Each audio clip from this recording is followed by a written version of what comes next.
When Justin Bieber was about like 17 or 18 years old, he wrote an Anne Frank, the victim of the Holocaust, he wrote in her guest book, amazing girl, hopefully she would have been a believer. And I know when you're 18 years old, you do and say stupid things, and it follows you to the point where you become 30 years old, and it's like, that was fucking... I don't know how many years ago that was, but that was like 20 fucking something years ago. But, how narcissistic, how egocentric. I'm sorry to burst your bubble, Justin Bieber, but if somebody survived the Holocaust, they would not be obsessed or even like, a man-child, a pop superstar who's narcissistic, who's self-centered. Yeah, I don't think Anne Frank would be blown away by his song Sorry. He's not going to be like, oh my god, Justin Bieber wrote the song Sorry. She wouldn't be a believer.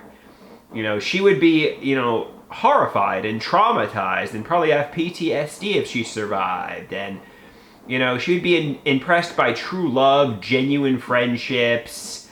She would have, seen the evils of the world and horror, unimaginable horror most people haven't lived through, and some man-child dancing around singing some pathetic song like Sorry would not impress Anne Frank. I don't know, I'm not speaking for Holocaust survivors, but I've lived through, not to compare my suffering to the Holocaust because it pales in comparison obviously, but I've suffered tremendously. My life has gone terribly for somebody living in the United States of America.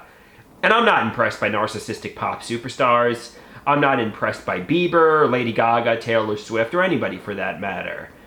It's like, Andrew, your suffering has been tremendous, but oh my god, you get to meet Taylor Swift! And she does her little, shake it off dance. Who gives a shit?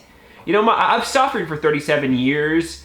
I'm probably going to get cancer and die soon. Who gives a shit? Taylor Swift's here. Oh my god, Taylor Swift's here. Shake it off! Shake it off! Who gives a shit?